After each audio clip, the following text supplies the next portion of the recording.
Um dos grandes vilões dos relacionamentos é, sem dúvida, a falta de diálogo, a falta de conversa.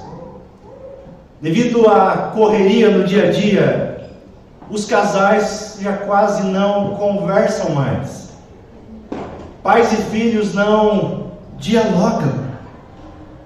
E com isso, relacionamentos vão se enfraquecendo. Pessoas vão se distanciando dentro da própria casa. Essa é uma realidade. Mas semelhantemente, assim também é o nosso relacionamento com Deus. Por vezes não conversamos mais com Ele, não dialogamos, não queremos mais ouvir a sua voz, ao ponto de nós pensarmos que Deus se esqueceu da gente. Mas tudo que necessitamos é ter uma conversa transformadora, uma conversa que mude tudo, uma conversa que seja encorajadora.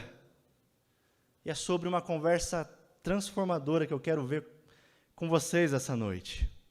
Nós faremos a exposição do capítulo 6 de Juízes.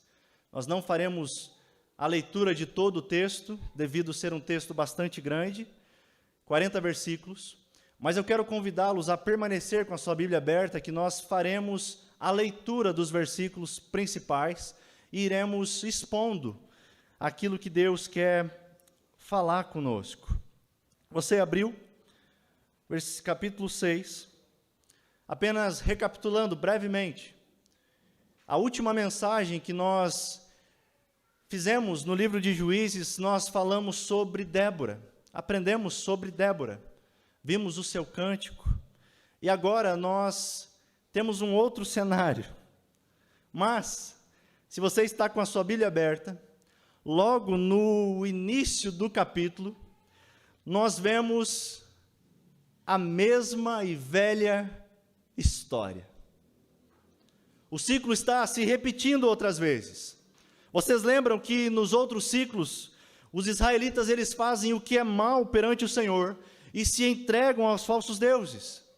E essa história se repete por praticamente todo o livro. Se você não perdeu nenhuma pregação no livro de Juízes, é bem possível que você já está cansado de ver o ciclo se repetindo, não é mesmo? Algumas vezes.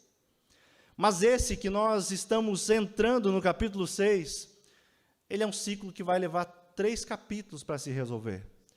O capítulo 6, 7 e o capítulo 8 de Juízes. Vamos comigo para o texto? Versículo 1. Os israelitas fizeram o que era mal aos olhos do Senhor. Por isso o Senhor os entregou nas mãos dos midianitas durante 7 anos.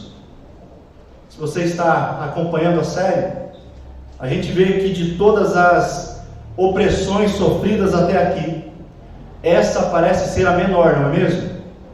O povo já havia enfrentado 18 anos, 20 anos, porém, essa opressão é a pior já sofrida, devido a tamanha intensidade. E o escritor ele faz questão de mostrar o sofrimento que os israelitas estão enfrentando, o que eles estão passando. Ele segue a sua narrativa. Acompanhe comigo, versículo 2.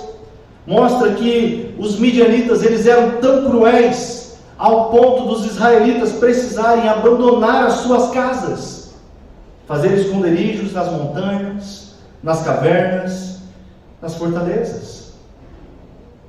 Imagine o tamanho da opressão. E a narrativa segue, a história segue, versículos 3 a 5 diz: sempre que os israelitas faziam o plantio, saqueadores de Midian, de Amaleque e de outros povos do leste atacavam Israel, acampavam na terra e destruíam as plantações até Gaza, levavam ovelhas, bois e jumentos, e não deixavam coisa alguma para Israel comer. Esses bandos inimigos, que vinham com seus rebanhos e tendas, eram como uma praga de gafanhotos.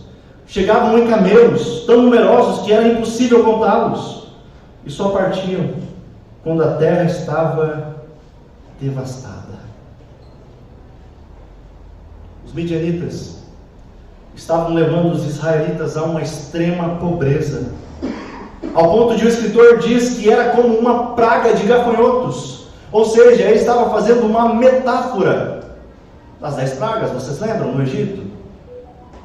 Para exemplificar, ele estava utilizando essa metáfora para mostrar a eles, para nos mostrar o tamanho da opressão que eles estavam enfrentando. Imagina, você se dedicar a plantar, a cuidar dos animais, quando de repente os inimigos vêm e tomam tudo. E você tem que fugir para lugares diferentes, estranhos, para quê? Para sobreviver. A sua vida está em perigo. Mas o que acontece? Os israelitas decidem pedir socorro ao Senhor. Até aqui nada novo, não é mesmo? O povo peca, é entregue aos inimigos, se arrepende, Deus levanta um juiz. Só que dessa vez vai ser diferente. Dessa vez não será como as outras. Dessa vez, no lugar de um juiz, Deus primeiro envia um profeta. Um profeta para ter uma conversa com o seu povo. Mas por que Deus faz isso? Por que Deus não repete o ciclo? Por que Ele faz exatamente isso, enviar um profeta em vez de um juiz? Com a simples missão de mostrar a eles o porquê eles precisavam, eles necessitavam ser resgatados. O profeta quer que os israelitas vejam onde a idolatria, onde o culto aos falsos deuses, o pecado deles, fizeram eles chegar. O clamor deles não era um clamor de verdadeiro arrependimento, mas eles estavam querendo simplesmente se livrar das consequências do pecado. Os israelitas não clamam ao Senhor porque se arrependeram verdadeiramente dos seus pecados, mas eles clamam pois os seus opressores estavam levando eles a quê? A pobreza. É nesse sentido que eles clamam ao Senhor. Mas Deus é tão misericordioso que o que Deus faz? Deus responde a eles. Versículo 7 e o 8, a parte A, diz assim: quando os israelitas clamaram ao Senhor por causa de Midian, o Senhor lhes enviou um profeta. Ou seja, Deus estava respondendo à oração deles. Mas talvez não era a maneira que eles gostariam que Deus respondesse. Eles clamam por salvação, e Deus dá a eles um sermão. E o que eles ouviram? O que eles ouvem nessa conversa? O que eu e você ouvimos em uma conversa com Deus? Primeiro, nós vemos um sermão antes da salvação. A parte B do versículo 8 até o versículo 10 diz o seguinte: assim diz o Senhor, Deus de Israel: eu os tirei da escravidão do Egito, eu os livrei dos egípcios e de todos os que o oprimiam. Expulsei seus inimigos e dei a vocês a terra deles. Disse a vocês: eu sou o Senhor seu Deus. Não adorem os deuses dos amorreus, em cujas terras agora vivem. Mas vocês não me deram ouvidos. Você observou o que Deus está falando a eles? Os irmãos lá no fundo conseguem me ouvir bem? Vocês observaram o que Deus está falando a eles? Deus está dizendo: olha, vocês não reconhecem o que eu fiz por vocês. Vocês foram ingratos comigo. Eu resgatei vocês do Egito. Eu livrei vocês da escravidão. Eu os livrei de toda a opressão. Eu expulsei os inimigos e dei a terra para vocês. Outra coisa, repetidamente, eu os lembrei de que eu sou o Senhor, e de que eu sou o seu Deus, que exige, merece a sua obediência. Mas ao invés de vocês me adorarem, vocês se entregaram a falsos deuses. Vocês se entregaram aos deuses dessa terra. Vocês não me deram ouvidos. Deus está respondendo eles. Deus está respondendo após um clamor que haviam feito. Em vez de enviar um Salvador, Ele envia um profeta, para fazer com que aquele povo entenda a sua real necessidade. Eles estavam chorando. Estavam chorando porque haviam se tornado pobres. Haviam saqueado tudo deles. Quando deveriam chorar porque abandonaram o Senhor. O comentarista do texto escreve que o sentimento dos israelitas quando clamaram a Deus era um sentimento de remorso e não arrependimento. E esses dois sentimentos, embora se pareçam muito, embora tragam tristeza e aflição, são diferentes um do outro. O remorso é o sentimento, a tristeza pelas consequências de um pecado, de algo. No remorso, nós estamos mais preocupados com as consequências do pecado. Nós estamos mais preocupados com a nossa reputação. O que os outros vão pensar de mim? Logo, as consequências do pecado passam. As consequências passam e o pecado logo volta. Mas arrependimento é diferente. No arrependimento nós choramos, pois nós ofendemos a um Deus que é santo. E no arrependimento nós somos capacitados a deixar para trás tudo o que aconteceu. Eis que faço nova todas as coisas. O passado já não tem mais poder sobre nós. Não é isso que nós cantamos constantemente? Mas acontece que nós somos muito parecidos com os israelitas. Às vezes choramos porque o nosso pecado foi descoberto e com isso nós nos entristecemos com as consequências dele. Mas necessariamente não nos arrependemos por termos ofendidos a Deus. A gente clama a Deus. A gente clama a Ele pelas dificuldades e circunstâncias que enfrentamos. Mas nem sempre choramos pelo nosso coração. Nem sempre choramos por Ele que não quer se arrepender verdadeiramente. O objetivo de Deus, de enviar um profeta, é fazer com que os israelitas passem do remorso para o verdadeiro e genuíno arrependimento. Mas a realidade também que nós vivemos, há muitos profetas ao longo da história da nossa geração. Há muitos profetas que querem manter os que os ouvem na escravidão dos seus próprios desejos, pois pregam as mesmas coisas que eles querem ouvir: é saúde, prosperidade, poder. Saiba que aqui na comunidade nós levamos a sério a exposição das Escrituras, a palavra de Deus, semana após semana. Estamos sempre falando do Evangelho, com coragem, muitas vezes para dizer o que você não quer ouvir, mas desafiá-los com assim diz o Senhor. O que aprendemos até aqui dessa conversa?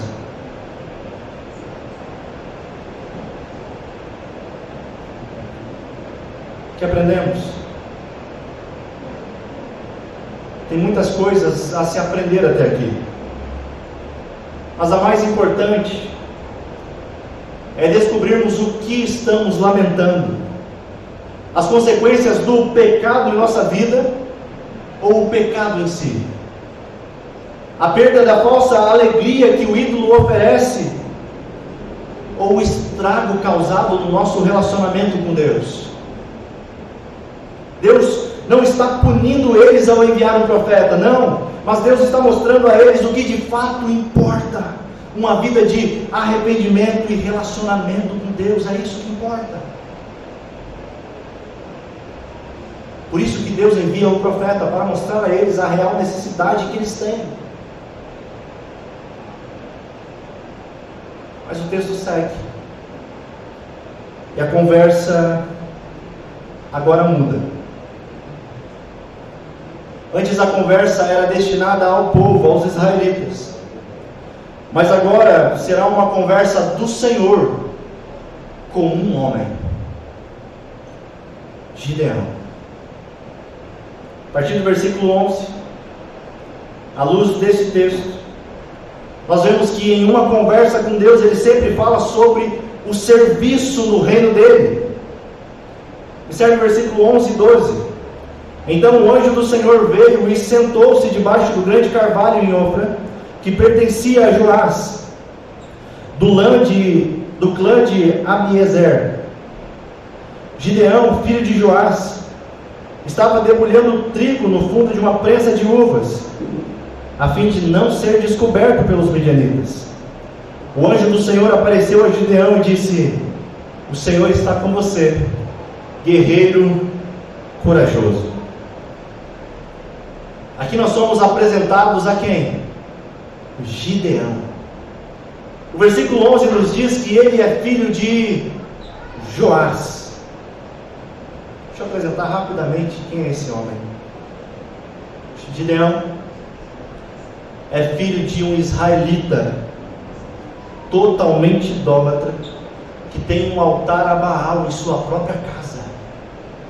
Nós veremos isso no versículo 25. Gideão, ele é o menor da sua família, versículo 15, e o clã da sua família é o mais fraco de toda a tribo de Manassés. E o que ele está fazendo? Ele está debulhando trigo, escondido, para não ser descoberto pelos midianitas. Você notou algo de extraordinário nele? Você notou algo assim fora do normal em Gideão? Não? Eu também não. Mas é a esse homem que o anjo do Senhor aparece e diz a ele: o Senhor está com você, guerreiro corajoso. E Deus vai transformá-lo no próximo juiz de Israel. Se o anjo do Senhor aparecesse a você assim como apareceu a Gideão, qual seria a sua reação?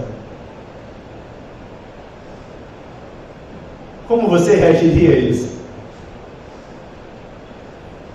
Que nós temos uma teofania,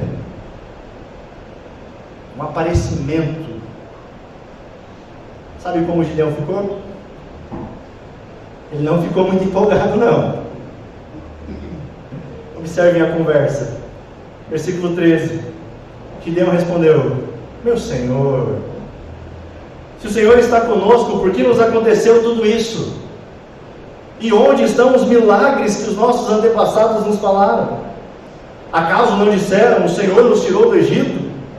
Agora, porém, o Senhor nos abandonou e nos entregou nas mãos dos midianitas. Não sei se você notou, mas Gideão está errado, completamente equivocado. Ele disse: o Senhor está conosco, por que nos aconteceu tudo isso? Ou seja, ele está dizendo: o Senhor nos abandonou. Mas foi isso que aconteceu? Os israelitas que abandonaram o Senhor. E como é fácil de cometermos esse erro. Às vezes vemos os nossos problemas como uma evidência de que Deus nos abandonou. Parece que não faz mais sentido, o próprio Deus nos abandonou. Ou então a gente se sente pecador demais. Não, Deus não quer saber mais de mim. Mas o apóstolo Paulo escreve que todas as coisas cooperam para o bem daqueles que amam a Deus e são chamados segundo o seu propósito. Ou seja, Deus está trabalhando, Deus está agindo através dessa situação, porque Ele não abandona o seu povo. Aleluia! Glória a Deus por isso. Ele não abandona jamais o seu povo, mesmo o seu povo o abandonando. Outro erro que Gideão comete, ele olha para trás e ele menciona o Egito. Alguns comentaristas dizem que isso é uma citação, a lembrança de Moisés. Gideão estava se lembrando: olha, nós necessitamos de um libertador, igual aquele do Egito. Nós necessitamos de um outro Moisés. Mas não é Moisés que Deus quer levantar para libertar o povo. Observe o versículo 14, versículo 15 e 16. Então o Senhor se voltou para ele e disse: vá com a força que você tem e liberte Israel dos midianitas. Sou eu quem o envia. Mas, Senhor, como posso libertar Israel? Perguntou Gideão. Meu clã é o mais fraco de toda a tribo de Manassés, e eu sou o menos importante de minha família. Certamente estarei com você, disse o Senhor, e você destruirá os midianitas como se estivesse lutando contra um só homem.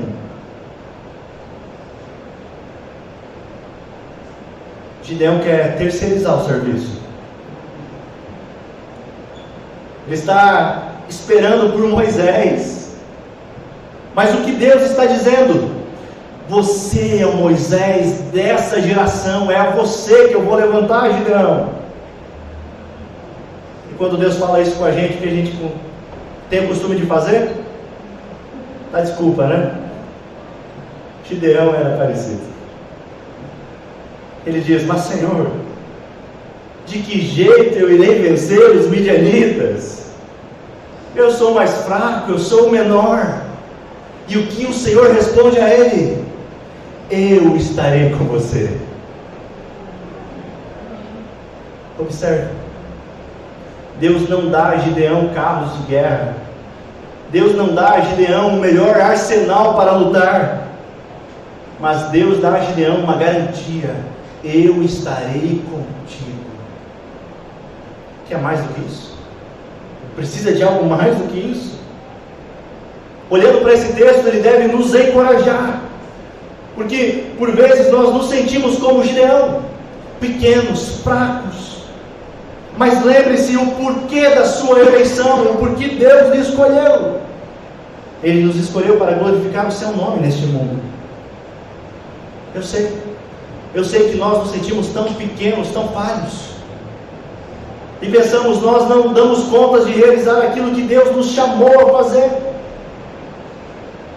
Você acha que eu não me sinto assim? Diariamente eu tenho que lutar contra a minha pequenez, e consequentemente com as desculpas que eu quero dar. Mas aí eu lembro: o Senhor falou que estaria comigo. Não foi assim com Moisés? Com medo? Não foi assim com Gideão, com Josué? É assim com Gideão. Eles se sentiram pequenos diante de Deus e da missão que Deus havia dado a eles. E geralmente nós fazemos como Gideão, nós reclamamos. Reclamamos de Deus, reclamamos das pessoas, reclamamos da igreja. Mas Deus está dizendo claramente: eu quero contar com você. Todos nós podemos ser úteis no reino. Eu sei. Eu sei que a gente tem desculpa para não querer.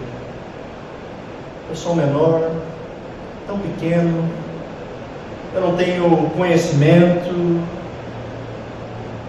Mas Deus lhe chamou e garantiu: eu estarei contigo. Quantas desculpas mais daremos para servir a Ele com os nossos dons e talentos que recebemos dEle? Um dia prestaremos contas a Ele, diante daquilo que Ele nos deu. Então, numa conversa com o Senhor, nós aprendemos que Ele nos chama para o seu reino, para trabalhar em favor do seu reino. Mas nessa conversa, nós não aprendemos somente, primeiramente, sobre um arrependimento, não aprendemos somente sobre um serviço no reino, mas nós aprendemos também sobre o que é verdadeira adoração. Observe comigo versículos 17 ao 19. Gideão respondeu: se de fato posso contar com a tua ajuda, dai-me um sinal de que é mesmo o Senhor quem fala comigo. Por favor, não vás embora até que eu te traga a minha oferta. Ele respondeu: ficarei aqui até você voltar. Gideão foi depressa para casa, cozinhou um cabrito e com cerca de 20 litros de farinha, preparou pães sem fermento. Depois colocou a carne num cesto e o caldo numa panela, os levou para fora e os ofereceu ao anjo que estava debaixo da grande árvore. Gideão pede ao anjo do Senhor um sinal de que é mesmo o Senhor quem havia falado com ele. E ele diz: por favor, não vá embora até que eu traga a minha oferta. E o que o anjo responde? Ficarei aqui até você voltar. Essa adoração, ela é muito utilizada no Antigo Testamento, oferecer ofertas de animais a Deus. O que Gideão faz? Gideão vai para casa, ao invés de passar no primeiro McDonald's, no primeiro X.com, ao invés de trazer algo rápido, ele gasta tempo para preparar o que era o melhor para Deus. Cozinha um cabrito, prepara pães sem fermento, coloca a carne no cesto e o caldo numa panela e vai oferecer ao anjo que estava debaixo da árvore. Ele quer oferecer o seu melhor ao Senhor. No versículo 21, nós vemos que o anjo aceita a oferta e desaparece. Quando Gideão, versículos 22 e 23, percebe que o anjo do Senhor, que era o anjo do Senhor, ele é tomado de medo. Ele diz: ó soberano Senhor, eu estou perdido, eu vi o anjo do Senhor face a face. Fique em paz, respondeu o Senhor, não tenha medo, você não morrerá. Gideão se assustou ao ver o anjo. Ele viu Deus, mas ele ouviu que o Senhor não o mataria, mas sabia que Deus poderia fazer, não é mesmo?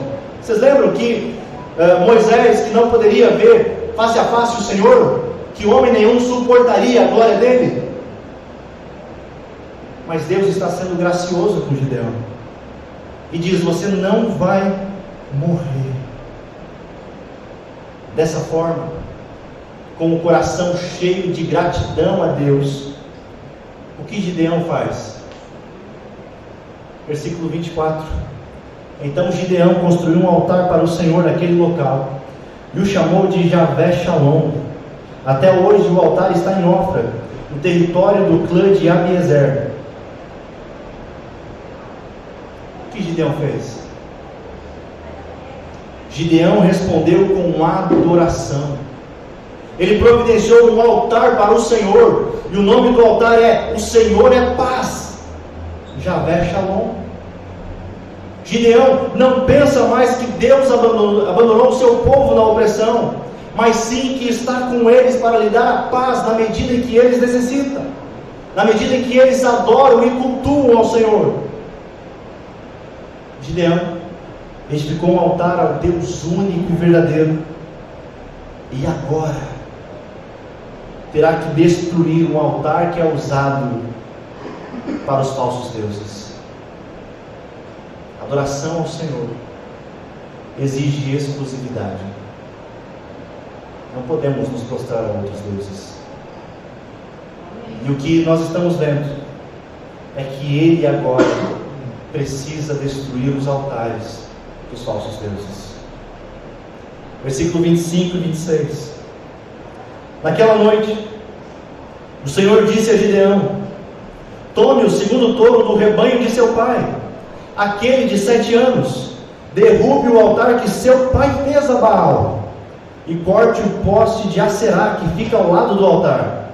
Depois, construa um altar para o Senhor, seu Deus, no alto desta colina, arrumando as pedras com cuidado.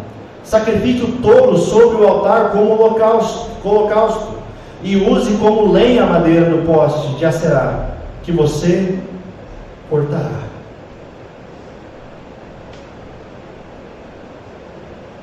O pai de Gideão era um israelita, pertencente à aliança, mas ele se entregou aos falsos deuses. E os israelitas, eles tentam fazer o quê? Combinar o culto a Deus com o culto aos ídolos. E o Senhor está dizendo a Gideão: você quer me adorar? É esse o seu desejo? Comece derrubando esse altar. Não tem como adorar ao verdadeiro Deus com sincretismo religioso. Ele não aceita qualquer tipo de adoração. Está orando em espírito. Obrigado.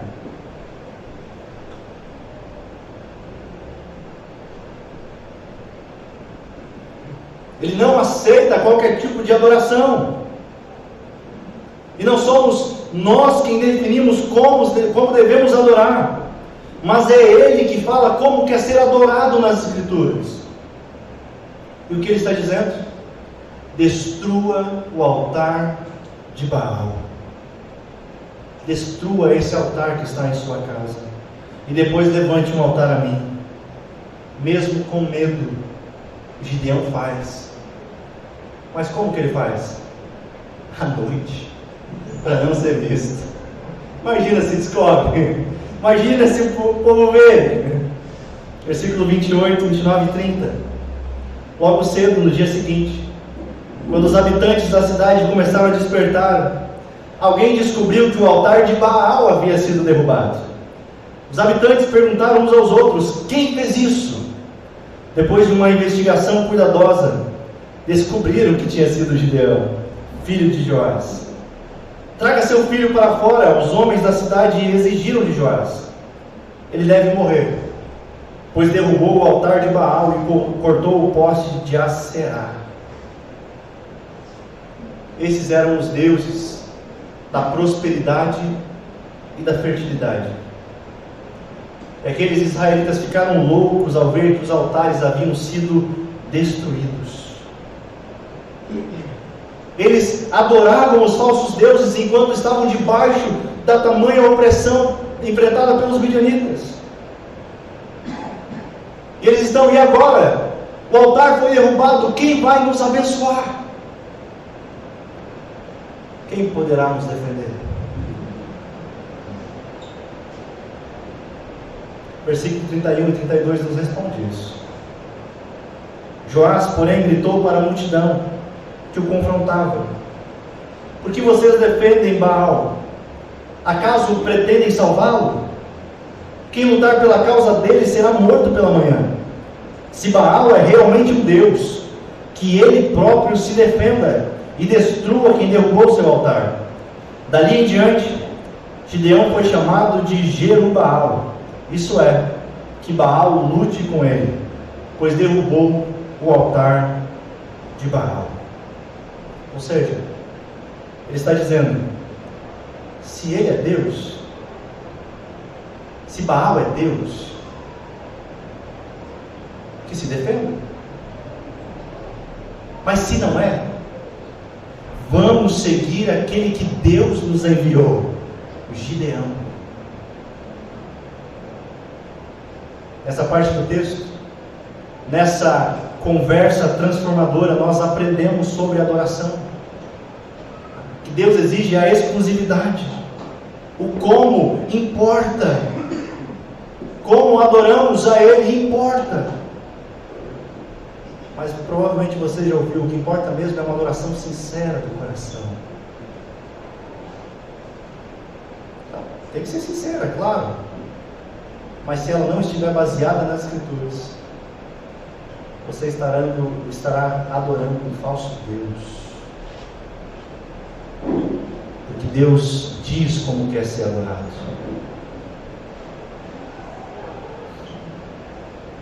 Nessa conversa de Gideão, nós vemos que a adoração, ela é também uma questão de resposta ao que Deus faz. Quando ele viu a glória de Deus, ele pensou que iria morrer, mas ele não morreu. Sabe o que é isso? Nós também fomos poupados. Não que tivéssemos visto a glória de Deus, não é isso. Mas por causa dos nossos pecados, a condenação que era para nós recaiu sobre o Filho de Deus. Nós fomos poupados. Deus nos poupou do sofrimento eterno. Nos deu graciosamente a salvação em Cristo. Em resposta a essa graça imerecida, o que nós fazemos? Adoramos. Vivemos para a sua glória. Mas não como os pagãos fazem. Nós não adoramos para conquistar as suas bênçãos, mas adoramos porque fomos conquistados por Ele. Adoramos a Ele por gratidão. Eu nada merecia, mas em Cristo Deus me deu tudo o que eu precisava.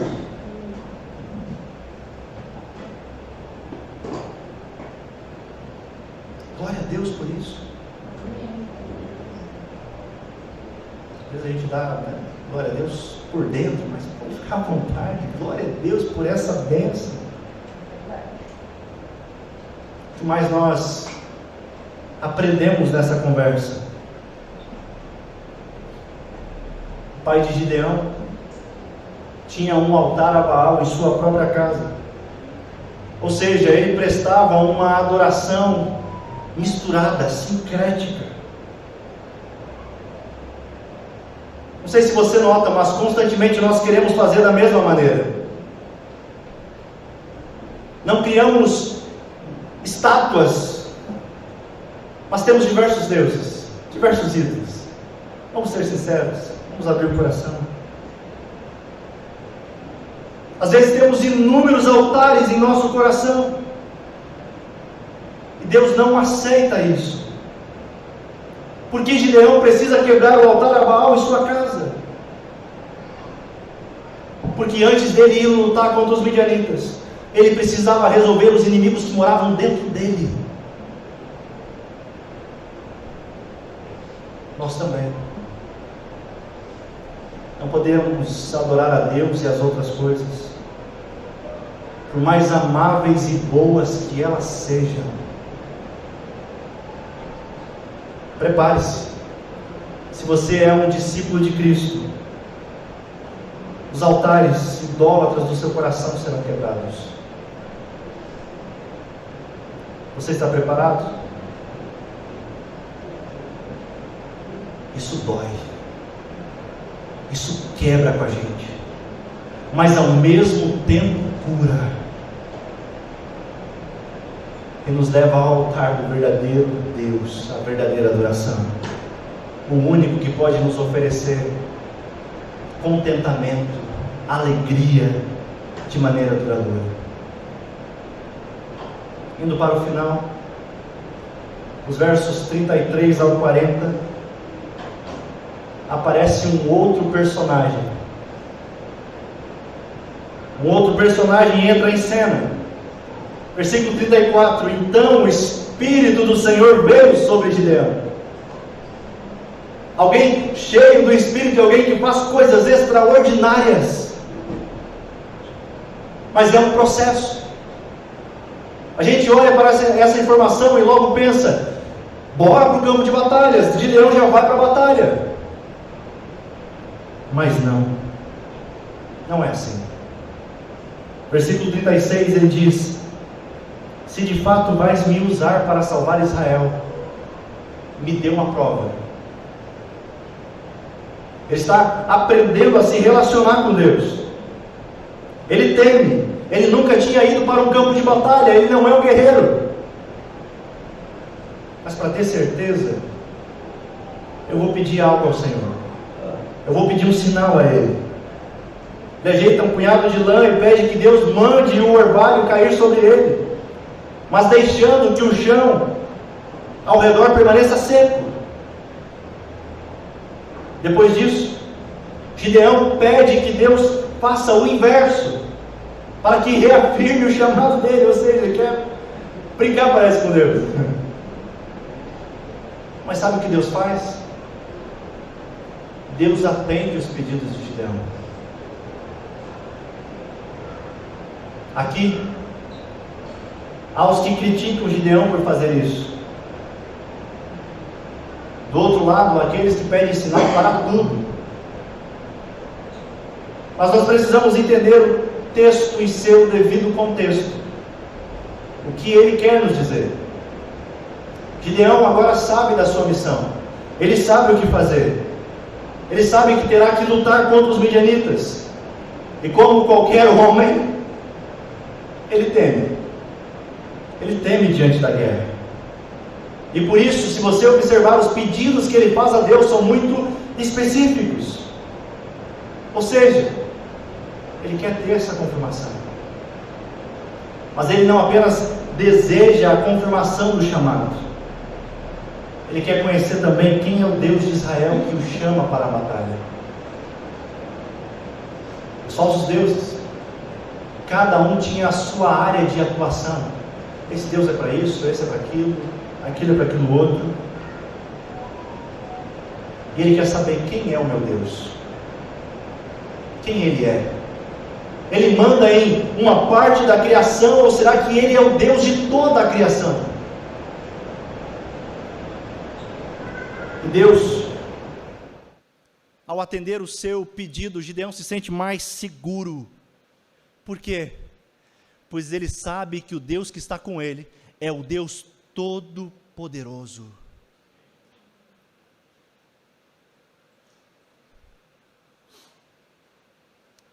Finalizando, uma conversa transformadora, à luz desse texto, à luz daquilo que nós vimos, é sempre marcada por um sermão antes da salvação. Assim como Gideão, assim como os israelitas, nós precisamos lembrar de quem nós éramos, de onde Deus nos tirou. Um sermão para mostrar a nossa verdadeira necessidade e, com isso, verdadeiro arrependimento. Essa conversa é marcada também por serviço no reino. Lembrem-se, você é um Moisés da sua geração. Deus lhe chama a trabalhar para Ele no seu reino. Deus lhe dá dons e talentos para serem usados.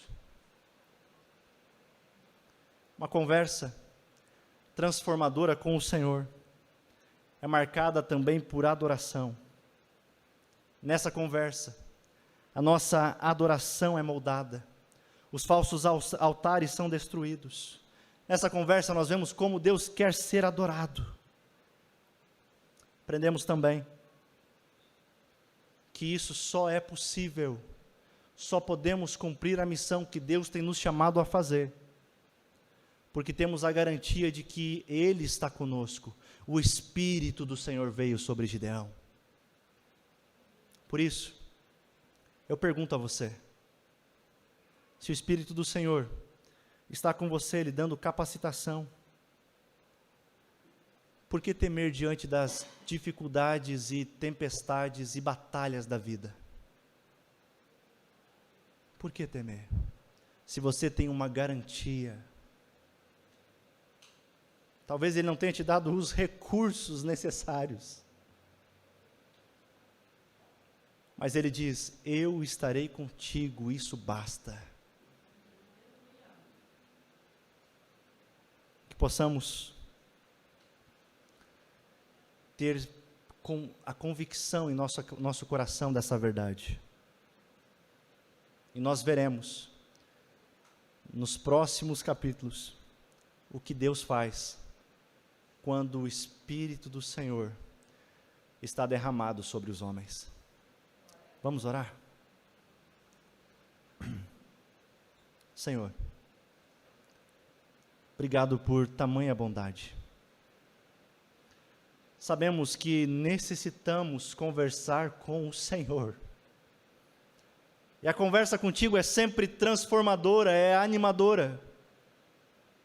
Não deixe com que tenhamos remorso ao invés de arrependimento. Não deixe com que as lágrimas caiam pelas consequências do nosso pecado, mas que nós possamos nos arrepender verdadeiramente, porque o pecado ofende diretamente ao Senhor. Ensina-nos, Pai, a servir no Teu reino, mesmo com as nossas limitações e fraquezas, com a nossa pequenez, mas faz com que nós usamos os dons e talentos que o Senhor tem confiado a nós. Também, que a nossa adoração seja única e exclusiva ao Senhor. Destrua os nossos falsos ídolos. Não deixe com que coloquemos qualquer outra coisa acima de Ti. Sabemos que esse processo será doloroso, mas ele é restaurador, pois é o Senhor quem está fazendo. Senhor, ensina-nos a caminhar diariamente com a certeza de que mesmo em meio a problemas, dificuldades, tribulações que a vida pode nos oferecer, nós temos a certeza de que o Senhor está conosco, e isso basta. É o que te pedimos, Pai, em nome de Jesus.